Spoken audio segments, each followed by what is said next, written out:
Assalamualaikum warahmatullahi wabarakatuh. Sahabat Muslim, kita hidup di negara dengan mayoritas Islam. Tentu, sejarah-sejarah itu tak pernah lepas dari sektor-sektor keagamaan. Salah satunya Wali Songo. Di sini akan menceritakan tentang karomah kesaktian Sunan Kalijaga. Islam tersebar luas sampai ke negara Thailand.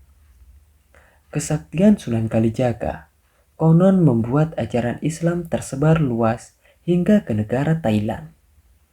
Sosok Sunan Kalijaga sendiri merupakan salah satu wali Songo yang menyebarkan agama Islam di Pulau Jawa.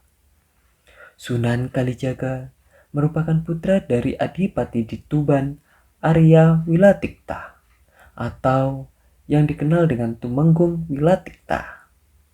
Namun, sebelum menjadi salah satu penyebar agama Islam di Pulau Jawa, Sunan Kalijaga terlebih dahulu berguru kepada Sunan Bonang saat pertemuan semasa masih menjadi perampok. Periode perjuangan Sunan Kalijaga atau Raden Syahid dalam menyebarkan agama Islam dimulai saat Sang Sunan ini menggantikan seorang pendakwa Islam di tanah Jawa bernama Syekh Subahir yang kembali ke negara asalnya Persia. Penggantian Syekh Subahir menjadikan langkah awal Raden Syahid mengikuti jejak para gurunya menyebarkan agama Islam. Dan sejak itu pula Raden Syahid resmi menjadi anggota Wali Songo. Dengan sebutan Sunan Kalijaga, dikutip dari buku Kesakitan dan Tarekat Sunan Kalijaga, tulisan Rusdi Anwar, Sunan Kalijaga diangkat menjadi Wali Songo pada periode 3, menggantikan Syekh Subahir. Ada beberapa pendapat yang menyebut istilah Wali Songo itu sendiri sebenarnya adalah tim atau lembaga dakwah Islam yang beranggotakan 9 orang wali. Apabila ada anggota yang meninggal dunia atau kembali ke negara asalnya, maka wali lain yang akan mencarikan penggantinya. Hal ini terjadi saat Syekh Subahir kembali ke negaranya, yang digantikan oleh Sunan Kalijaga. Sunan Kalijaga sendiri bukan hanya berdakwah di Pulau Jawa saja.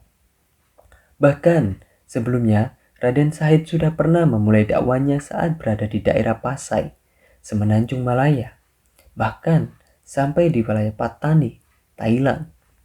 Konon, saat berdakwah di wilayah Patani, Thailand, sosok Sunan Kalijogo bukan hanya dikenal sebagai penyebar agama Islam saja, melainkan juga dikenal masyarakat di sana sebagai tabib yang hebat dan mampu menyembuhkan setiap orang.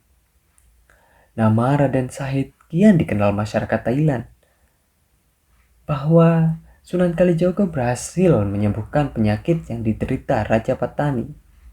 Oleh karenanya, Raden Syahid juga dikenal dengan sebutan Syekh Malaya atau Syekh Syahid. Sekembalinya ke tanah Jawa, Sunan Kalijaga kemudian mendapat tugas untuk menyebarkan agama Islam. Beberapa daerah di Pulau Jawa pernah menjadi lokasi Sunan Kalijaga menyebarkan ajaran agama Islam.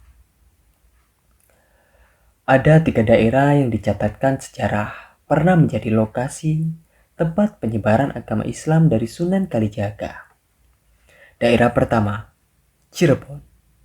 Sebagaimana disebutkan di Babat Cirebon, sekembalinya dari Palembang ke Pulau Jawa dan menyebarkan Islam di Cirebon, Sang Waliullah ini menetap di sebuah desa yang kini dinamakan Desa Kalijaga, yang lokasinya 2,5 meter ke arah selatan kota.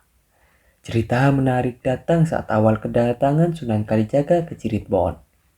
Saat itu, Raden Syahid sempat menyamar sebagai tukang sapu bersih masjid atau marbot di lingkungan keraton Kesepuhan Cirebon. Namun, hal itu diketahui oleh Sunan Gunung Jati.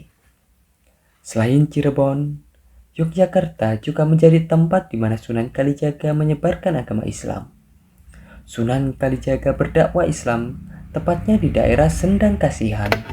Daerah ini kini berada di Dusun Kasihan, Kelurahan Taman Tirto, Kecamatan Kasihan, Kabupaten Bantul, Yogyakarta. Kadilango, Demak menjadi daerah yang paling lama ditempati Sunan Kalijaga. Bahkan konon di daerah ini Sunan Kalijaga membina kehidupan rumah tangga hingga menghabiskan hidupnya sampai akhir hayat.